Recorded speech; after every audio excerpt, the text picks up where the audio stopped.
আসসালামু আলাইকুম বন্ধুরা, কালকে একটা জিনিস দেখে খুবই ভালো লাগলো। দেখুন এই ভাইটা তরমুজ কেটে কেটে বিক্রি করতেছেন, এক পিস 20 টাকা, এক পিস 20 টাকা। কারণ আমরা আসলে অনেক সময় অনেকে চিন্তা করি যে একটা তরমুজ 4-5 কেজি, 6 কেজি, 7 কেজি ওজনের হয়, বড় হয়। আমরা হয়তো বাসায় মানুষ একজন বা দুইজন, বেশি হইলে আলাদা হিসাব।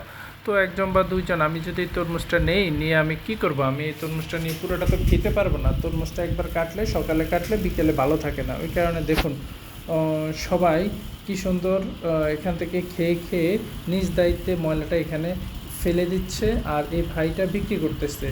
আর এই কারণেই আমার কাছে ভালো লাগলো যে আমার মন চাইলো আমি একটু খেয়ে গেলাম, 20 টাকা দিয়ে এক পিস খেয়ে গেলাম। পুরো তরমুজটা আমার নেওয়া লাগলো না বাসায়। ঠিক আছে, আমার তরমুজটা বাসায় নিতে গেলে আমি খেতে পারবো না, ওই কারণে আমি নিতে পারবো না। তাই এই ভাইটা এই বুদ্ধিটা করে, ওনারও বিজনেস হচ্ছে, সবাইও ইচ্ছা মতো খাইতেছে, খাচ্ছে, খেয়ে খেয়ে চলে যাচ্ছে মানুষরা। এই যে উনি আরেকটা কাটতেছে, এটা কেটে উনি আবার এখানে রাখবে, আবার বিক্রি করবো। মাসাল্লাহ, ওনারও ভালো বিক্রি হচ্ছে। আমি কিছুক্ষণ দাঁড়িয়েছিলাম ওনার দোকানের সামনে, খুব ভালো বিক্রি হচ্ছে। যে নিজ দায়িত্বে মানুষ এসে ময়লা এখানে ফালাইতেছে এই ভাইটা। ঠিক আছে, উনি একটা খাইলো আর একটা বাসায় নিয়ে যাবে, আমরা দেখলাম। এখানে প্রচুর মানুষজন আসতেছে, খাইতেছে, নিতেছে। তো এটা আসলে আমার কাছে খুবই ভালো লাগলো, খুবই ভালো লাগলো। বন্ধুরা, আমরা কি আর বলবো আসলে, বিষয়টা এই যে এই ভাইটা এক পিস নিয়ে যাচ্ছে ওনার বাসার জন্য, আর এক পিস উনি খেলো। দেখুন, আসলেই সুন্দর।